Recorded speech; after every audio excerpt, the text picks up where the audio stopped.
Do you have something that most people you know don't have? Something that might make you want to hide from everyone? Something that brings you shame? In this next story, a little girl has a birthmark that she calls Toto. Let's find out what she does about it as she has to go to school and meet new friends. Toto, written and illustrated by Hyewon Yum.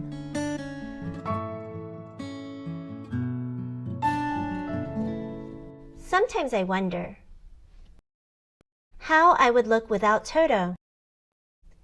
Would I look pretty? Would I look plain? My cousin Charlie says that Toto looks cool. He says it means that I have a superpower. I just have to find out what it is. My grandma kisses Toto every time we meet. Whenever she does, her eyes look a little sad. Toto surprised my mom when I was born. But Mom says it's a kiss from an angel, a blessing. That sounds nice, but sometimes people only see Toto, not me. When people ask me about Toto, my face gets red and I cannot say a word. I know Toto makes me special, but I don't know why. Before school starts, Mom wants to cut my hair so people can only see a very little part of Toto. I think it's a good idea to hide Toto for a little while. I wonder how I look with my bangs covering Toto. Do I look normal?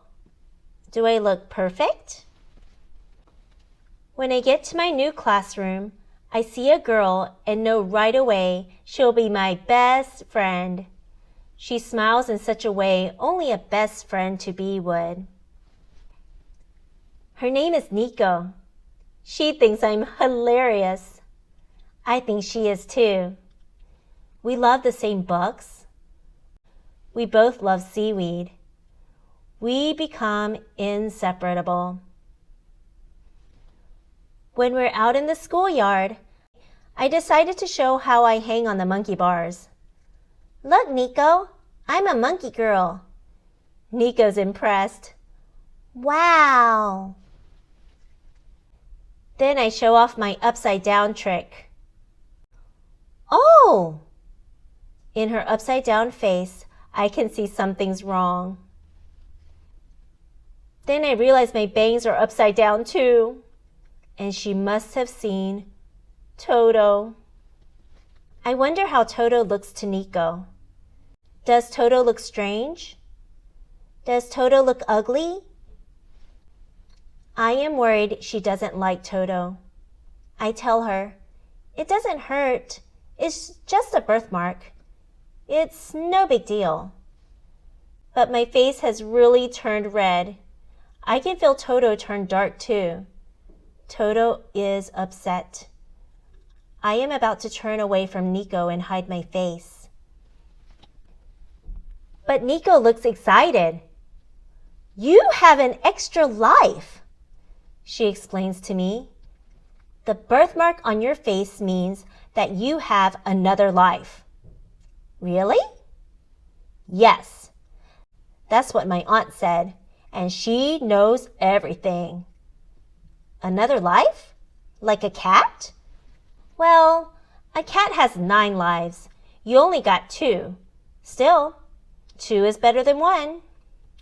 All I can say is, wow. Yeah, Nico says. I'm so jealous, but I'm happy for you. And she laughs. I laugh too. My face isn't red anymore. I call it Toto. It shows what I am feeling. When I am upset, it gets really red. And when I am happy, it becomes pink. I love Toto. And you're just extraordinary, she says. And we're inseparable again. That night, I washed my face before bed. I wonder again how I would look without Toto. I might not look like me at all, and I might not feel extraordinary. A note from the author. My dear friend has a beautiful daughter who has a birthmark on her face. She, too, cut her daughter's bangs to hide the birthmark. I never asked about it out of politeness until one day my son met this girl on the street. He thought it was pretty cool. Then I wondered about my politeness, worrying I was hurting her feelings by staring a few seconds too long and thinking I couldn't talk about it at all wasn't being polite. I hadn't quite thought the birthmark was cool. The next time I met my friend, I asked her about her daughter's birthmark, and she told me a wonderful story about her daughter and her new friend at camp. This new friend told her the birthmark on her face meant she has another life. She was very excited about that. I was so moved by the story. But it wasn't until hearing it that I suddenly remembered I also have a birthmark on my leg. When I was a kid, whenever I wore shorts, kids asked me what it was, if it hurts, if it was getting bigger. I felt like they pitied me and I had something undesirable. Finally, one day I told them it was named Gorby. As if I pressed it hard enough, it could disappear.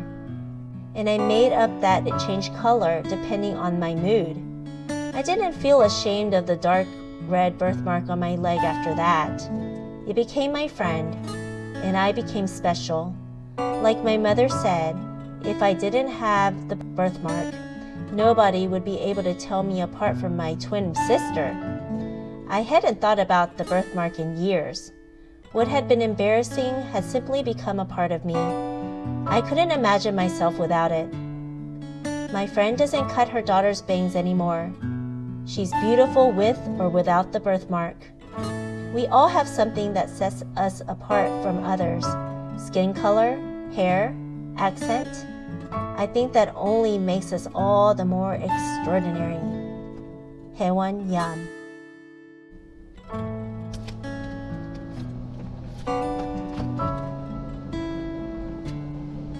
Hope you enjoyed the book. How cool that the little girl discovered that her difference makes her extraordinary. And what a good friend Nico is to encourage her friend. Please like this book and subscribe to the channel if you want to see more stories like these. See you next time.